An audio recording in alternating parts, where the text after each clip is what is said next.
నువ్వేంటి ఇలా వచ్చావు? నీకోసమే. అవతల పెళ్లివాళ్ళొచ్చేశారు. ముందు దేవుడికి దండం పెట్టుకో, వెళదాం. నన్ను ఆశీర్వదించమ్మా. ముందు దేవుడికి దండం పెట్టుకోమ్మా.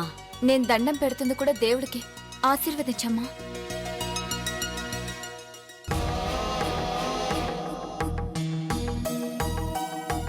నిండు నూరేళ్లు పిల్లా పాపలతో చల్లగా ఉండు. లే. థ్యాంక్స్ అమ్మా. ఎందుకమ్మా? ఈ పెళ్లి కొప్పుకున్నందుకు. నేను ఒప్పుకోలేదు. నువ్వు నాయుడు బావ అపర్ణ కలిసి ఒప్పించారు. అంటే ఇప్పటికీ నీకు ఈ పెళ్లి ఇష్టం లేదా? ఎప్పటికీ ఇష్టం ఉండదు.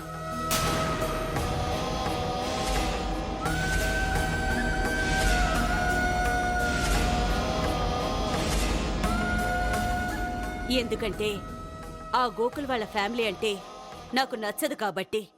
అన్నిటికీ మించి ఈ ప్రేమ పెళ్లిళ్ళని నేనిష్టపడను కాబట్టి. నీకిష్టం లేకుండా ఎలా ఒప్పుకున్నావమ్మా? నీకోసం, నీ సంతోషం కోసం. నా సంతోషం కోసం ఏమైనా చేస్తావా? బిడ్డ సంతోషం కోసం తల్లి చేయలేనిదేమైనా ఉంటుందా? ఈ పెళ్ళాపి నిన్ను బాధ పెట్టడం కంటే చేసి నేను బాధపడటమే మంచిదని నిర్ణయించుకున్నాను. అయినా బతుకున్నన్నాళ్ళు బతుకుతాను. జీవితాంతం కలిసి ఉండాల్సింది మీరు. నాకిష్టం లేదని, నమ్మకం లేదని మూర్ఖత్వంతో నీ ముందు దోషిలా శత్రువులా మిగలడం కంటే నీ ఇష్టాన్ని గౌరవించి తల్లిగా పోవడమే నాకిష్టం. అందుకే సంతోషాన్ని నీకిచ్చాను, బాధను నేను దాచుకున్నాను.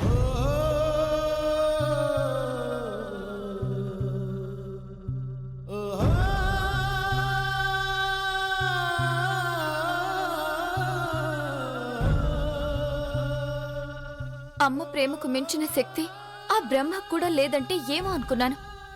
నిన్ను చూశాక నిజమే అని నమ్ముతున్నానమ్మా. నీకు కూతురుగా పుట్టడం నా అదృష్టం అమ్మా.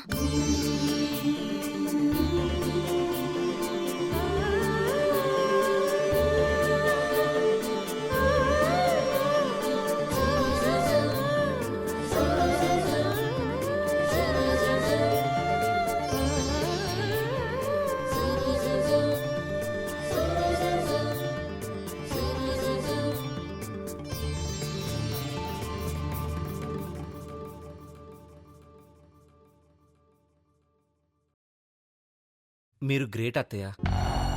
ఎందుకు? అందరు తల్లులు బిడ్డల్ని ప్రేమగా పెంచుకుంటారు. వాళ్ళకి ఏం కావాలన్నా ఇస్తారు. అడక్కపోయినా అన్నీ సమకూరుస్తారు. వాళ్ళని ప్రాణంతో సమానంగా కాపాడుకుంటారు. కానీ ఒక్క పెళ్లి విషయంలో మాత్రం తమ మాటే వినాలనుకుంటారు. తమ మాటకి కట్టుబడి ఉండాలనుకుంటారు. తాము గీసిన గీత దాటకూడదనుకుంటారు. కానీ మాకు ఆ మనసుంటుందని, దానికి ఆశలు కోరికలు ఉంటాయని, వాటిని నెరవేర్చాల్సిన బాధ్యత తల్లిదండ్రులుగా వాళ్ల మీద ఉంటుందని అర్థం చేసుకోరు. వాళ్ల ప్రేమకి విలువివ్వకపోతే ఫీల్ అవుతారు. మరి మీ ప్రేమకు విలువివ్వకపోతే ఎందుకు ఫీల్ అవుతారు? ఏ మాది ప్రేమ కాదా?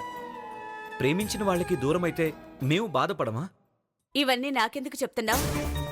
అర్థం చేసుకునే మనసు మీకుందని నమ్మాను కాబట్టి చెప్తున్నాను. లేదంటే ఇవన్నీ మా అమ్మకి చెప్పుండేవాణ్ణి. మీరు స్నేహాన్ని అర్థం చేసుకునే దాంట్లో 100వ వంతు మా అమ్మ నన్ను అర్థం చేసుకున్నా ఈరోజు నాకు ఈ పరిస్థితి ఉండేది కాదేమో.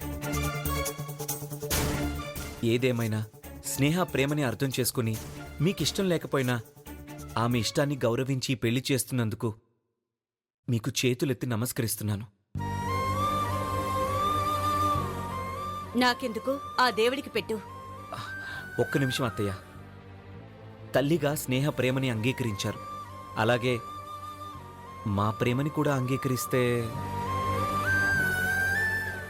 చాలు. ఇప్పటిదాకా పొగుడుతుంటే అనుమానం వచ్చింది. ఇదంతా నా మనసు మార్చడానికి, నీ మీద కోపం పోగొట్టడానికనే అర్థమైంది. లేదత్తయ్య.